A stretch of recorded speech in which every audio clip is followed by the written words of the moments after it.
नमस्कार संस्कृत के प्रिय विद्यार्थियों, आप सभी का बहुत बहुत स्वागत है मैग्नेट ब्रेन्स पर। मैं पंकज तिवारी। जैसा कि आप लोगों को मालूम है कि हम लोग कार्य व्यवस्थिति पूरे चैप्टर को पढ़ चुके हैं। इसका आप लोगों ने एनसीईआरटी सॉल्यूशंस भी कर लिया है। पूरा आपने चैप्टर का पार्ट 1, 2, 3 सारा कुछ पढ़ लिया है।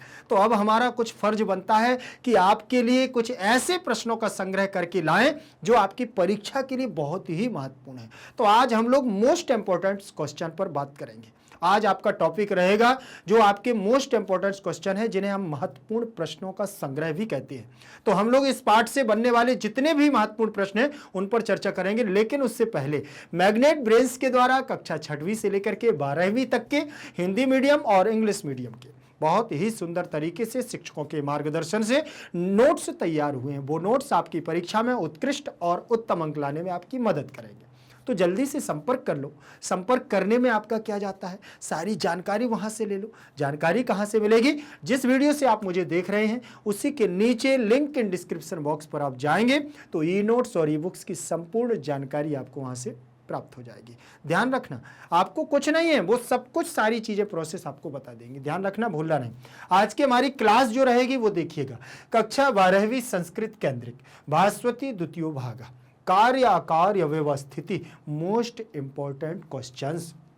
ध्यान रखना, मोस्ट इंपॉर्टेंट हमारे क्वेश्चन रहेंगे, इन पर हम लोग चर्चा करेंगे। ध्यान रखना, क्लास हमारी रहेगी, देखिए इसमें लिखा हुआ है पहला क्वेश्चन एक पदेन उत्तरत, अर्थात एक पद के द्वारा आपको उत्तर देने हैं। एक पद के द्वारा उत्तर देने हैं। तो एक पद में आप सबसे पहले प्रश्नों को पहला प्रश्न दिया हुआ है। सबसे पहला प्रश्न आपका दिया हुआ है कि दंभा कस्य संपदा लक्षणम। दंभ का मतलब जानते हैं क्या होता है? पाखंड। पाखंड जो शब्द है वह किस किस गुण का लक्षण बताया गया है? आप बता दो, आप लोगों को तो मालूम है ना। जल्दी से कमेंट सेक्शन में मुझे दीजिएगा, वीडियो को लाइक करते जाएंगे क्योंकि महत्वपूर्ण प्रश्न है और आपसे सारे प्रश्न बनेंगे, मुझे पता है। मैं आपकी गारंटी ले रहा हूं। ध्यान रखना, तो आप लोग जल्दी से इसका पाखंड किस गुण का, आसुरीय गुण का है कि दैवीय संपद का है कि आसुरीय संपद का, ये लक्षण बताया गया है। जल्दी से आप मुझे कमेंट सेक्शन में दें, वीडियो को लाइक जरूर करते जाना है। देखिए आसुरीय संपदा मिला लीजिए, किस किसने आंसर दिया है जल्दी से मैच करें। दंभा कस्य संपदा लक्षणम, तो दंभा आसुरीय संपदा। दंभ जो है, दर्प मतलब होता है, दंभ मतलब होता है पाखंड। पाखंड शब्द जो है वह आसुरीय गुणों का लक्षण बताया गया है। प्रश्न क्रमांक दूसरा है अत्र अर्जुनस्य कः विशेषणः प्रयुक्तः। अत्र माने यहां और अर्जुनस्य माने अर्जुन का। यहां पर अर्जुन का कः माने कौन और विशेषण माने विशेषण, प्रयुक्ता माने प्रयोग किया गया है। यहां पर अर्जुन का कौन सा विशेषण प्रयोग किया गया है? तो अर्जुन के लिए यहां पर पार्थ शब्द कहा गया है, वो अर्जुन का विशेषण है। और जिसे व्यक्ति को जिस चीज से क्या किया जाए, थोड़ा सा उसकी विशेषता को बता दिया जाए, वही उसका विशेषण कहलाता है। ध्यान रखें, प्रश्न क्रमांक तीसरे पर चलेंगे और तीसरे नंबर का हमारा प्रश्न क्या कहता है? दंभो दर्पो अभिमानश्च इत्यादयः कस्य आसुरीम संपदम। दंभो दर्प अभिमानश्च, दंभ माने पाखंड, दर्प माने घमंड, वो हमारा क्या होता है? क्रूरता या हम घमंड कह सकते हैं। और अभिमान का मतलब होता है घमंड से चूर हो जाना। ठीक, तो दंभो दर्प अभिमानश्च इत्यादि, इति आदि, मतलब ये इस प्रकार के कस माने किसके? आसुरीय संपद, आसुरीय गुण हैं। ठीक है ना, दंभो दर्प अभिमानश्च इत्यादि कस्य माने किसके? आसुरीय संपद है। ठीक, तो अभिमान, जो अभिमानी पुरुष होते हैं उन अभिमानी पुरुषों के ये सब लक्षण बतलाए गए हैं आसुरीय प्रवृत्ति में, कि जो अभिमान घमंड रखने वाले जातक होते हैं उनके अंदर ये सारे गुण पाए जाते हैं। इसके बाद दिया हुआ है चौथे नंबर का प्रश्न। चौथे नंबर का हमारा प्रश्न क्या कहता है? पारुष्यमेव इत्यस्य संधि विच्छेदम कुरुत। पारुष्यमेव, पारुष्यम प्लस एव इत्यस्य संधि विच्छेदम कुरुत, इसका संधि विच्छेद करना। एक पद दिया हुआ है पारुष्यमेव, तो पारुष्य प्लस एव, तो यहां पर आप देखें पारुष्यमेव, पारुष्यम एव, तो ठीक है ना। तो यहां पर आपका हो जाएगा मां और मां में आपका जुड़ जाएगा ए और हो जाएगा पारुष्यम मेव। जब ये आपका एव जुड़ जाएगा तो बन जाएगा पारुष्यम मेव। ध्यान रखना। फिर इसके बाद अगला प्रश्न दिया हुआ है हमारा 5वें नंबर का। 5वें नंबर का प्रश्न क्या कहता है, ध्यान से देखिएगा। देवी संपदा कस्मै भवति। देवी संपदा का मतलब होता है देवीय गुण। कस्मै माने किसके लिए, भवति माने होती है। ये देवीय संपदा या देवीय गुण किसके लिए होते हैं, तो देखिए ये किसके लिए, विमोक्षाय, मोक्ष के लिए, मुक्ति के लिए होते हैं। किसके लिए, मोक्षाय, मुक्ति के लिए। निबंधाय का संपदा मतः। निबंधाय मतलब जो बंधन से मुक्त नहीं होना चाहता है, और बंधन से मुक्त नहीं होना चाहता है, संपदा मता, उसका कौन से गुण का मत होता है, आसुरीय गुण, जो बंधनों से कभी मुक्त नहीं होते। पांडवा मां कहा, ठीक है ना। पांडव को संबोधन करते हुए मां माने मां मतलब मत, और कह माने कौन, ठीक। शुचः, पांडवा मां शुचः, पांडवो शोक मत करो। असि इत्यस्य पद परिचयम दधातु। इस धातु का एक पद परिचय आपको देना है। वो पद परिचय में आपका क्या रहेगा, अस धातु लट लकार मध्यम पुरुष एक वचनंच। अस धातु से लट लकार मध्यम पुरुष एक वचन में हम इसको सीधा सीधा रूप रख देंगे। आगे देखेंगे, इसके बाद हम लोग चलेंगे आगे। प्रवृत्तिम च निर्वृत्तिम च की न विदु। प्रवृत्ति और निर्वृत्ति के बारे में कौन नहीं जानता, तो प्रवृत्ति और इसके बारे में आसुरा मतलब आसुरीय प्रवृत्ति के लोग नहीं जानते। जो असुरीय गुणों से संपन्न होते हैं, ना तो वह प्रवृत्ति के बारे में जानते हैं, मतलब ना तो कर्तव्य और ना अकर्तव्य किसी के बारे में नहीं जानते। केसु शौचम आचारः सत्यम अपि न विद्यते।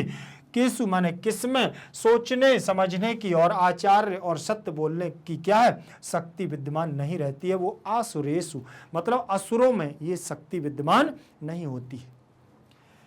इसके बाद दिया हुआ है विदुरासुरा।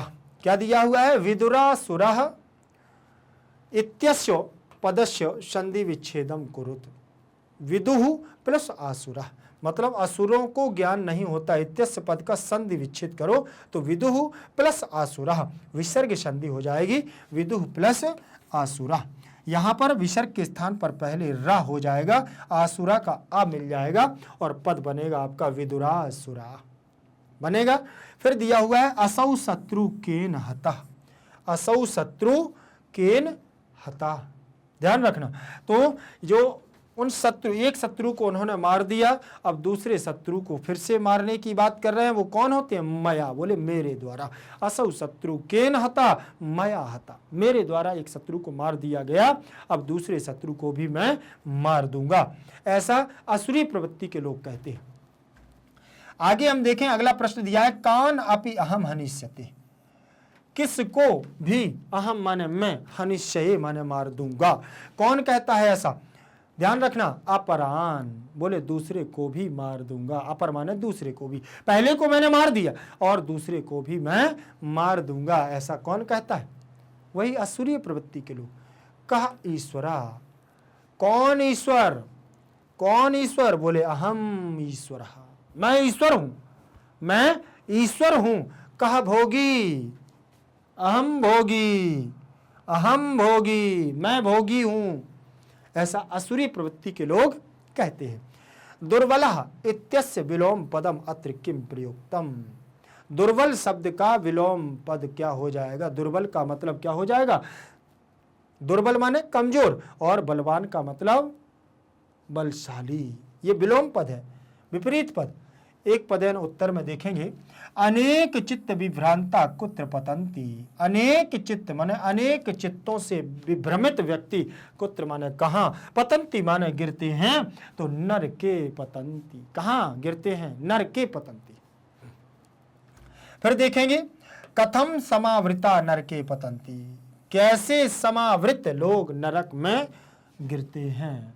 देखिए मोह जाल समावृता, मोह से जाल, मोह जाल के बंधन में आवृत व्यक्ति नरक में, कहां, नरक में गिरते हैं। प्रासक्ता नाम कह गति अधमा, कह गति भवती। प्रासक्त लोगों की कौन सी गति होती है, अधम गति होती है। असुराह की दृश्य नर के पतंती, असुर किस प्रकार के नरक में गिरते हैं, किस प्रकार से, देखें असुचौ, किस प्रकार, असो किस प्रकार में, पर नरक में गिरते हैं, असुचौ बिना सोचे विचारे। इसके बाद प्रसक्ता इत्यस्य प्रकृति प्रत्यम पृथक कुरुत। प्रसक्ता में कौन सी हमारी संधि है, कौन सी धातु है, कौन सा प्रत्यय है, कौन सा उपसर्ग है, उसको देख लीजिए। प्र उपसर्ग है सज्ज धातु, संज धातु कित प्रत्यय से यहाँ पर बनेगा प्रसक्ता। जो यहाँ पर चा को चा वर्ग के स्थान पर का वर्ग हो जाएगा और बन जाएगा आपका प्रसक्त। प्रसक्त फिर प्रसक्ता। ध्यान रखना ये प्रथमा का बहुवचनांत है, तो प्रसक्ता प्रसक्तौ प्रसक्ता तो बहुवचनांत रूप है। कौनते के माम अप्राप्य, कौनते किसके, किसने, माम माने मुझको, अप्राप्त मन नहीं प्राप्त किया। मूढ़ा मूर्ख व्यक्तियों ने, हे कौनते हे अर्जुन, मुझको मूर्ख व्यक्तियों ने कभी प्राप्त नहीं किया, न कर पाएंगे। मूढ़ा काम योनि मापन्ना, मूर्ख व्यक्ति किस योनि को प्राप्त करते हैं, बताइए जल्दी से। आसुरीम योनिम, किस योनि को, आसुरीम योनिम। ततः काम गति में आंती, उनकी कौन सी गति होती है, अधमाम गति। असुरीय लोगों की कौन सी गति होती है, अधमाम गति, अधम गति को प्राप्त होते हैं। पूर्ण वाक्य उत्तरत। अब पूर्ण वाक्य के द्वारा आप यहां देखिएगा, पूर्ण वाक्य के द्वारा आपको आंसर देखने हैं। यहां पहला दिया हुआ है आसुरीम संपदम अभिजातस्य के लक्षणा, आसुरीय संपद के गुणों से संपन्न। आसुरीय संपद मतलब आसुरीय गुणों से युक्त जो अभिजातस्य माने अभिजात है जो लोग होते हैं, उनके कौन कौन से लक्षण होते हैं। तो आसुरीय संपद देखिए, दंभ दर्प, दंभा दर्प अभिमान क्रोधा पारुष्यम अज्ञानम आसुरीम संपदम अभिजातस्य लक्षणा। ये क्या है, आसुरीय संपद में जन्म लेने वाले व्यक्तियों के लक्षण है। पांडवा काम अभिजातोसी, देखें पांडवा दैवीम संपदम अभिजातोसी, पांडव किस गुणों में जन्मे हैं, तो पांडव देवीय गुणों में क्या है, जन्मे हैं। आसुरा जना किम न विदु, असुरीय जनों को क्या नहीं ज्ञात है, क्या नहीं जानते। आसुराः जनाः प्रवृत्तिम निवृत्तिम च न विदुः, आसुराः जनाः प्रवृत्तिम निवृत्तिम च न विदुः। तेषु किम न विद्यते, तेषु किम न विद्यते, उनमें क्या नहीं विद्यमान होता है, क्या नहीं, विद्यते विद्यते विद्यन्ते, क्या विद्यमान नहीं होता है। तो तेषु आचारः शौचम सत्यम अपि न विचारा, ठीक, उनमें आचार विचार और सोचने समझने की और सत्य बोलने की शक्ति विद्यमान न विद्यते। मूढ़ा कदा आसुरीम योनि मापन्ना, मूर्ख व्यक्ति कब आसुरी योनि को क्या करते हैं, प्राप्त होते हैं। मूढ़ा जन्मनि आसुरीम योनिम आपन्नः, मूढ़ा जन्मनि आसुरीम योनिम आपन्नः, मूर्ख व्यक्ति जन्म जन्म में आसुरी योनि पर क्या करते हैं, प्राप्त करते हैं। प्रश्न निर्माण, अब यहां पर प्रश्न निर्माण दिए हुए हैं, प्रश्न निर्माणों पर देखते हैं क्या दिया हुआ है। दंभो दर्प अभिमानश्च इत्यादयः, दंभो दर्प अभिमानश्च इत्यादयः अभिजातस्य आसुरीम संपदम। प्रश्न निर्माण करने के लिए जो आपको ये यहाँ पर हाईलाइट शब्द किए गए हैं, इनको आपको आधार मानना है और प्रश्न निर्माण करने वाले शब्द को यहाँ लिखना है। तो प्रश्न निर्माण शब्द करने में किसकी जरूरत होती है, किम के रूप जो हमारे प्रश्न निर्माण करने में प्रयोग करते हैं। किम के रूप होते हैं पुल्लिंग, स्त्रीलिंग और नपुंसकलिंग में। तीनों लिंगों में आपको वो ध्यान रखना, कीदृशा, किमर्था, ठीक, किमर्थम, फिर यहाँ पर आपका हो जाएगा कुत्र, कुतः, कति, ये शब्द भी हमारे आ जाते हैं। तो यहाँ षष्ठी विभक्ति का एक वचन रूप लगा हुआ है, तो आपको क्या कर देना है, कस्य लगा देना। देखें, दंभो दर्प अभिमानश्च इत्यादयः कस्य आसुरीम संपदम अभिजातस्य, अभिजातस्य। आगे दिया हुआ है हमारा निबंधाय आसुरी संपदा मता, अर्थात बंधन से मुक्त होने के लिए, बंधन में रहने के लिए आसुरी संपदा मता, आसुरी गुणों का क्या है, मत होता है। निबंधाय का संपदा मता आसुरी संपदा, प्रथमा का एक वचन है इकारांत। आसुरेषु शौचम आचारम सत्यम अपि न विद्यते, तो यहाँ पर आसुरेषु लिखा हुआ है, तो यहाँ आपका क्या हो जाएगा, ध्यान से देखें, केसु शौचम आचारम सत्यम अपि न विद्यते। सप्तमी का बहुवचन तो सप्तमी का बहुवचन। आपरान अपि अहम हनिशये, दूसरे को भी मैं मार दूंगा, तो यहाँ कान हो जाएगा के कान कई। देखें द्वितीय विभक्ति का बहुवचन रूप। आगे देखें, इसके बाद हम लोग आगे बढ़ेंगे और दिया हुआ है अनेक चित्त विभ्रांता। अनेक चित्त विभ्रांता में नरके पतंती। अब यहां पर आप कुत्र लगा देंगे तो स्थानवाची हो गया, कहां गिरते हैं तो कुत्र लग जाएगा। ठीक, तो कुत्र पतंती, अनेक चित्त विभ्रांता कुत्र पतंती, तो नरके पतंती। फिर इसके बाद कौन्तेय मूढ़ा माम अप्राप्य। कौन्तेय मतलब होता है, कौन्त्रेय का मतलब अर्जुन। अर्जुन मूढ़ा माने मूर्ख, माम माने मुझको, अप्राप्य माने प्राप्त नहीं करते हैं। तो के माम अप्राप्य, कौन मुझे प्राप्त नहीं कर पाता, तो मूढ़ा, मूर्ख व्यक्ति मुझे प्राप्त नहीं कर पाते। इसके बाद अब दिया हुआ है हमारा श्लोकान अन्वय, अन्वयम, श्लोकों के अन्वय। यहां पर भी आपको ध्यान रखना है, श्लोकान अन्वयम पूरयत, श्लोकों के अन्वय को पूरा करना है जो यहां पर दिए हुए हैं। फिर से एक बार इनका आपको रीड करेंगे, थोड़ा जल्दी जल्दी आगे बढ़ेंगे। दंभो दर्प अभिमानश्च क्रोधा पारुष्यमेव च अज्ञानं चाभिजातस्य पार्थ संपदमास्वरीम्। ध्यान रखना, अब यहां पर भी दंभ दर्प अभिमान क्रोध पारुष्य में हो, तो हे पार्थ, देखें अब यहां दर्प दिया हुआ है तो दर्प, अभिमान तो अभिमान, चा चा, क्रोध को छोड़ दीजिए, पारुष्य पारुष्य, चा चा, एव एव, अज्ञानम अज्ञानम, चा चा, अभिजातस्य छोड़ दो, पार्थ पार्थ हो गया, संपदम संपदम, अभिजातस्य अभिजातस्य, जनस्य लक्षणानि भवन्ति। अब यहां पर देखें तो हे पार्थ, दंभ दर्प अभिमान च क्रोध आ गया, फिर पारुष्यम एव अज्ञानम च अभिजातस्य, फिर यहां आसुरीम संपदम अभिजातस्य जनस्य लक्षणानि भवन्ति। जो जो छूट गया उसको विक्रम से आपको फिल कर देना है। ध्यान से देख लीजिए, देखिए दंभ क्रोध आसुरीम, इसके अलावा कुछ नहीं भरना। ठीक, फिर इसके बाद आगे दूसरे नंबर का हमारा श्लोक है जो यहां दिया हुआ है कि एताम दृष्टिमवष्टभ्य नष्टात्मानो अल्प बुद्धया प्रभंति उग्र कर्माण क्षयाय जगतो हिताः। यहां पर भी वही है, एताम दिया हुआ है। सबसे पहले देखें एताम, तो एताम दिया है, फिर यहां दृष्टिम तो दृष्टिम, औष्टभ्य को रोक दीजिए, यहां नष्ट आत्मनः तो नष्ट आत्मनः, अल्प बुद्धिया अल्प बुद्धिया, भवंती भवंती को छोड़ दो, भवंती रह गया, उग्र कर्माणा उग्र कर्माणा। ठीक, फिर क्षयाय तो क्षयाय छोड़ दीजिए, जगतः आ जाएगा और जगता के बाद अहिताः प्रभवंती क्रिया लग गई है। ठीक, तो यहां पर आप सबसे पहले भरेंगे क्या, अवष्टभ्य।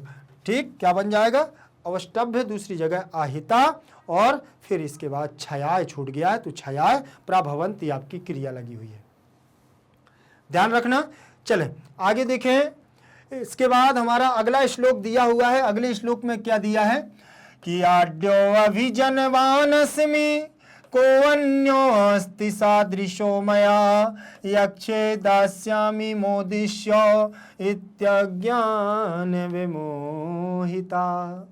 हे अर्जुन, मैं धनवान हूं, मैं ऊंचे कुल में जन्मा हूं, ऐसा कहते हैं कौन, असुरीय संपत्ति के लोग कहते हैं मुझसे बड़ा धनवान कोई नहीं है, मुझसे बड़े कुल में जन्म लेने वाला कोई नहीं है, और मेरे सिवाय कोई दूसरा नहीं है, मेरे समान कोई दूसरा नहीं हो सकता। यक्षे दास्यामि, मैं, मेरे द्वारा यज्ञ किया गया, मैं ही दान करूंगा, मोदिष्ये, और मैं ही क्या हूं, मोहित करने वाला हूं, इत्यज्ञान, इनसे बड़ा अज्ञान, अज्ञानता के बस में ये सब मूर्ख लोग ऐसे बोलते हैं।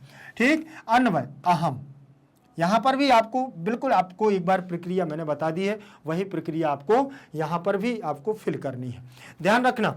फिर इसके बाद देखें आढ्या मया और यक्षे, बाकी सारे पद हमारे श्लोक से दिए हुए हैं। ठीक, आपका मया आ गया है ये दूसरे नंबर पर, आढ्या यहां से छोड़ दिया और यक्षे लास्ट में छोड़ दिया, और बाकी आपका ज्यों का त्यों वही हो गया। ध्यान रखना। इसके बाद घा नंबर का श्लोक दिया हुआ है। घा नंबर के श्लोक में क्या दिया है, ध्यान से देखना। यहां दिया हुआ है अहंकारम। क्या दिया है यहां पर, ध्यान से आप लोग देखिएगा कि अहंकारम बलम दर्पम कामम क्रोधम च संश्रिता।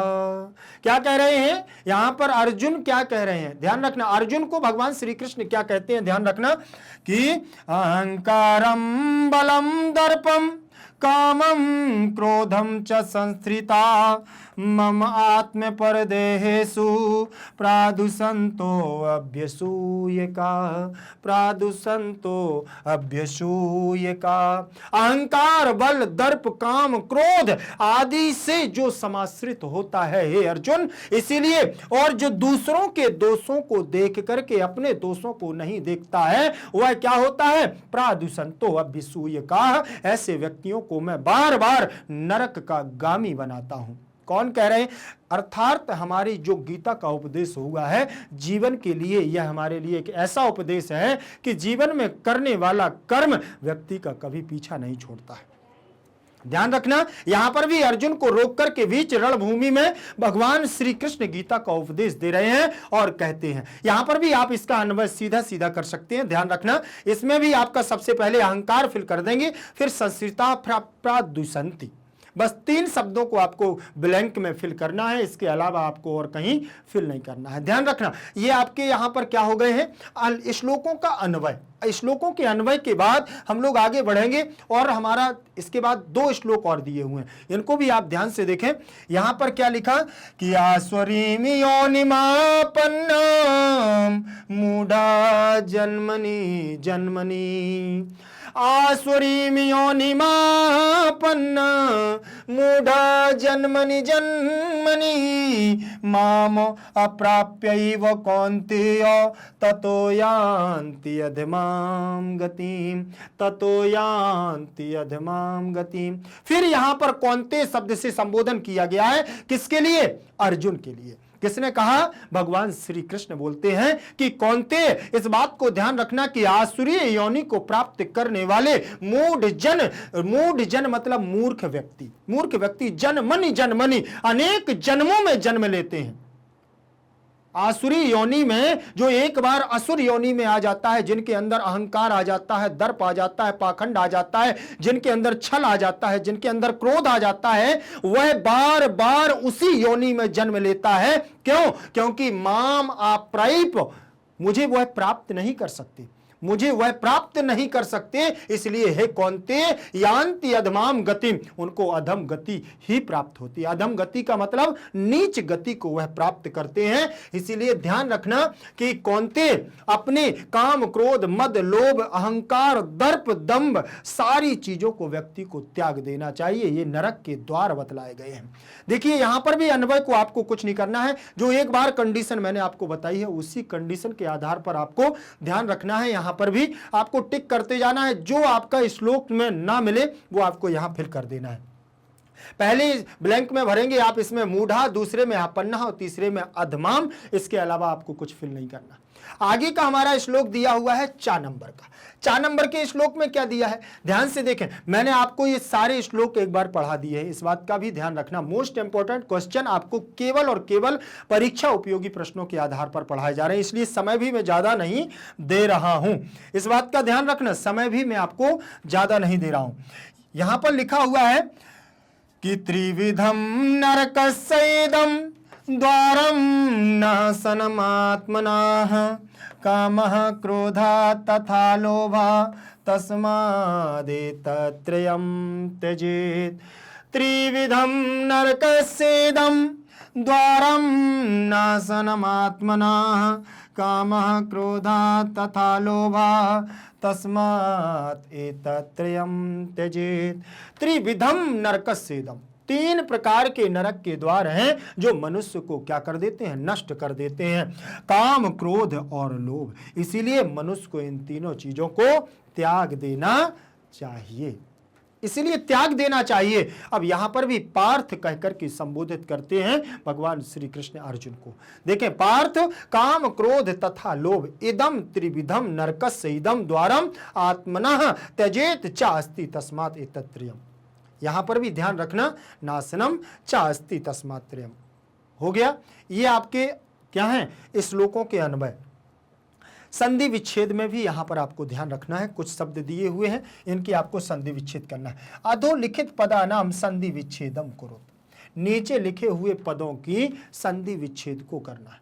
केवल संधि विच्छेद आप करते जाएंगे और आपको देखिए मोस्ट में जब आपको चैप्टर पढ़ाया तब सारी चीजें मैं यहां पर आपको एक बार बता भी चुका हूं, इस बात का ध्यान भी आपको रखना है। ठीक, सारी चीजों को एक बार बता चुका हूं। सबसे पहला दिया हुआ है पारुष्यमेव, तो यहां पर आप संधि विच्छेद करेंगे तो यहां पर भी आपकी पारुष्य प्लस एव बराबर पारुष्यमेव, तो आपका बन जाएगा। फिर इसके बाद दिया हुआ है आपका विदुरासुराः, तो विदुः प्लस आसुराः। ठीक, यहां पर भी आपका विदुरासुराः, विदुः आसुरा विसर्ग संधि यान्त्यधमाम, तो यहां पर यान्ति प्लस अधिमाम, तो यहां यण संधि हो जाएगी यान्त्यधमाम। सारी चीजें मैं आपको यहां एक बार बता चुका हूं। अगर कोई चीज आपसे नहीं बन रही है, कोई संधि आपको कठिन भी लग रही है, तो मुझे आप कमेंट सेक्शन में दीजिए, उसको मैं यहां पर आपको तत्काल बता दूंगा। मैं एक बार सारी संधियां आपको चैप्टर में बता चुका हूं। इससे अगर आप यहां पहले प्रश्नों को एनसीईआरटी और मोस्ट इंपोर्टेंट को हल करने से पहले चैप्टर को जरूर पढ़ना। जब तक आप चैप्टर को अच्छे से नहीं पढ़ोगे तब तक आपको वो आनंद नहीं आएगा। अगर आपको चैप्टर को सॉल्व करने का आनंद लेना है तो पहले आपको क्या पढ़ना पड़ेगा, पूरे चैप्टर का एक्सप्लेनेशन, आपको उसका अर्थ बहुत अच्छे से पार्ट 1, पार्ट 2, पार्ट 3 को पढ़ना पड़ेगा, तब बहुत आनंद आएगा आपको प्रश्नों को हल करने में। ध्यान रखना, आपके लिए तो मैं भी इसमें बहुत सारी चीजें आपके साथ में पूरे आपके पाठों को तैयार कर लेता हूं पढ़ाते पढ़ाते। ध्यान रखना, क्रोधा तथा, ठीक, क्रोधा प्लस तथा, तो विसर्ग संधि यहां पर हो जाएगी, विसर्ग के स्थान पर सकार आगम हो जाएगा। फिर यहां नरके शुचौ, नरके प्लस असुचौ, तो यहां पर आपका पूर्व रूप संधि हो जाएगी और आ का अवग्रह के रूप में यहां परिवर्तन हो जाएगा। फिर दिया हुआ है संस्कृताः, सम प्लस श्रिताः, तो संस्कृताः, तो विसर्ग का यहां मकार का अनुस्वार में परिवर्तन होकर के संस्कृताः बन जाएगा। तानहम, तो यहां पर आपका क्या बन जाएगा, देखिए तान प्लस अहम बराबर तानहम, तो ना आपका आधा है तो आ मिल जाएगा, पूरा पूरा बन जाएगा तानहम। सिद्धोहम, तो सिद्धा प्लस अहम, तो यहां पर भी आपकी उत्त संधि होगी, मतलब विसर्ग संधि, विसर्ग के स्थान पर ओ हो जाएगा और ओ के बाद यहां पर आ का आपका क्या हो जाएगा, अवग्रह के रूप में परिवर्तन हो जाएगा, तो यहां आपकी विसर्ग संधि हो जाएगी।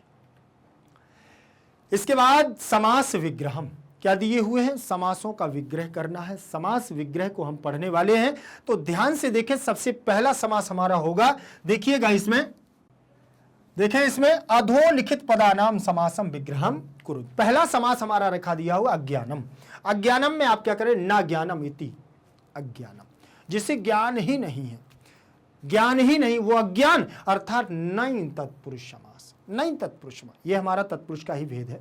मनोरथ, मनोरथ में कौन सा समास हो जाएगा, तो देखिए मनसा रथम इति षष्ठी तत्पुरुष, मन की इच्छाएं, मन की मनोकामनाएं, मनसा रथम षष्ठी तत्पुरुष, त्रिविधम त्रयाणाम विधया, तीन विधियों को, त्रयाणाम विधानाम समाहारा, द्वंद्व समास, समाहारा तीन विधियों का। देखिए अब द्वंद्व समास, अब यहां पर द्वंद्व समास त्रयाणाम विधानाम, अब यहां पर त्रिविधम है, समाहारा समूहवाची आ गया, तो यहां पर द्विगु समास होगा। क्या होगा आपका, द्विगु समास। अब यहां पर त्रयाणाम विधि नाम, देखिए संख्यावाची दोनों पदों में आ जाएं तब द्वंद्व समास होता है, दोनों पदों में, ध्यान रखना।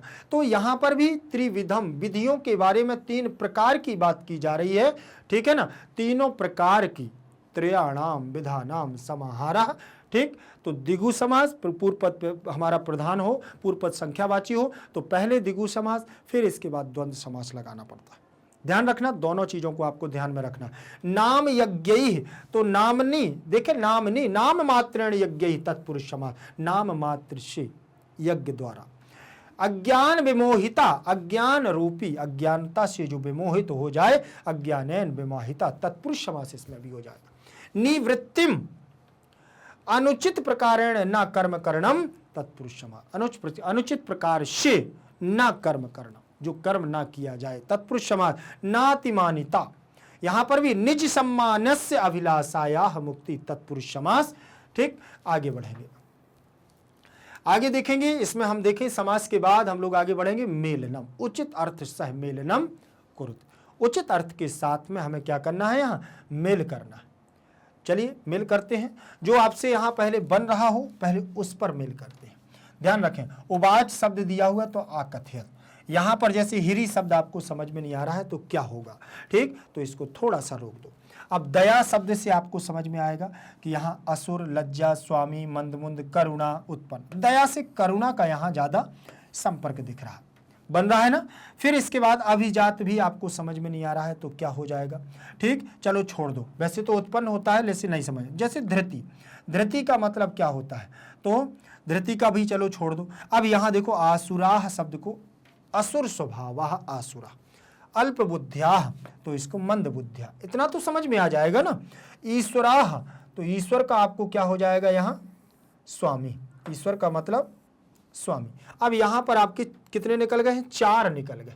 अब 4 निकल गए हैं तो अब हमारे लिए थोड़ा सा क्या हो गया, आराम हो गया। तो यहाँ पर आप क्या करेंगे, अभिजात का मतलब यहाँ उत्पन्न से लगा देंगे, धृति का मतलब यहाँ हो जाएगा धैर्य से, और ह्री का मतलब लज्जा से, बन जाएंगे।